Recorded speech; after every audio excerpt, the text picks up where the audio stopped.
तर आपल्या प्लॉटमध्ये मका लागवड चालू होती, तर मका लावून झालेली आहे आता पूर्ण. तर मग आता आपण मका लावलेली, सारी पद्धतीची मका लावलेली आपण. आता पहिल्या स्टार्टिंगला आपण म्हणजे 2च प्लॉटमध्ये मका लावलेली आहे. आपल्या अजून काही मका लावायचं काम बाकी. तर आपण पहिल्या प्लॉटमध्ये ॲडव्हान्टेज 741 लावली का, जेणेकरून आपल्याला दाण्याचं उत्पन्न घ्यायचं, म्हणजे मकाचे आपल्याला दाणे करायचे त्या प्लॉटमध्ये. आणि या प्लॉटमध्ये आपल्याला हे करायचं आहे आता, म्हणजे गायांसाठी मुरघास करायचा आहे. त्यामुळे इथलं म्हणजे आपण व्हरायटी पण वेगळी लावलेली, आणि तिकडं पहिल्या प्लॉटमध्ये पण व्हरायटी आपण वेगवेगळी लावलेली. तर आम्ही एक पहिल्या प्लॉटमध्ये ना वेगळी व्हरायटी लावलेली आहे. त्याचं आपल्याला कणसं काढायची. आणि या प्लॉटमध्ये आपण हे बघा, ही पहिली डॉरीजची लावली आपण 1089, जेणेकरून आपल्या गायांना मुरघास करायचं आपल्याला ह्या प्लॉटमध्ये. आणि ही मका आम्ही थोडीशी दाट लावलेली आहे, कारण मुरघासाची जास्त भर निघायची मुरघासाला जास्त. आणि ती मका थोडं अंतर थोडं जास्त धरलेलं आहे, जेणेकरून ती ताट थोडंसं मोठं आणि कणीस पण थोडंसं मोठं. हां. आणि याचं काही नाही, याचं आम्ही मका खायला आलेली रेग्युलर चालू करून जाणार गायांसाठी चारा. तर आज आपण इथं मका लावून घेतली. आता आपण इथं सरी पद्धतीने लावलेली, बरं का. भरपूर शेतकरी टोकन यंत्रणा लावतात, काही पेरून करतात, पण म्हणावं असं ॲव्हरेज निघत नाही का, जेणेकरून आपण जे हाताने जे मका लावतो ती एकसारखी उगवणूक क्षमता, म्हणजे एकसारखं पूर्ण प्लॉट बसतो आणि उत्पन्न पण चांगलं भरघोस निघतो. आणि टोकन यंत्राने किंवा मग ते पेरून ट्रॅक्टरने पेरून कसं होतं, कुठं मोठं बी पडत नाही, कुठं पडतं, किंवा कुठं मुडे आहे ना, एखाद्या वेळेस जास्त खोल बी जातं, ते बी पटकन वर येत नाही, पातळ मका होती, त्याच्यामुळं ते काही जास्त ॲव्हरेज निघत नाही.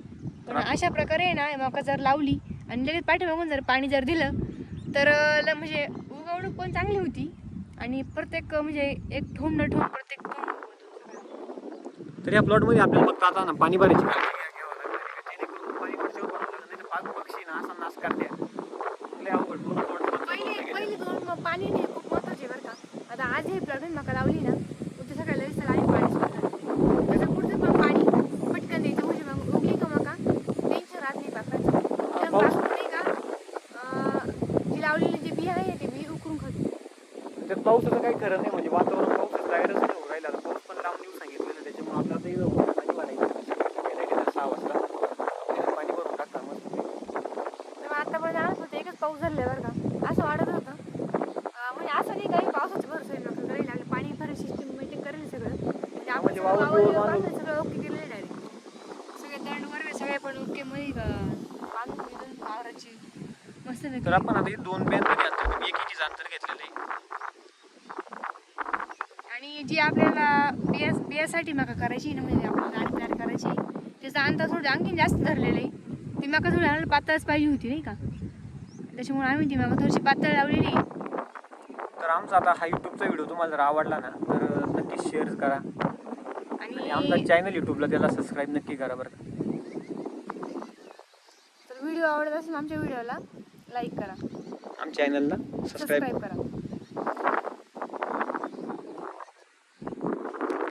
मका लागवड चालू आहे, तर आपण हे ना बरेच शेतकरी टोकन यंत्राने लावतात किंवा पेरून मका करतात. तर आपण आहे ना बाय हँड, म्हणजे आपण हाताने बायांच्या साह्याने मका लावून घेतो, जेणेकरून आपल्याला चांगलं उत्पन्न भेटेल.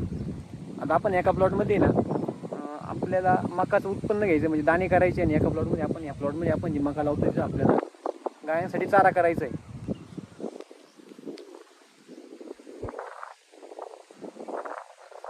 तर आता आपली इथं मका लावून पूर्णपणे झालेली आहे, आणि इथं म्हणजे आपण एक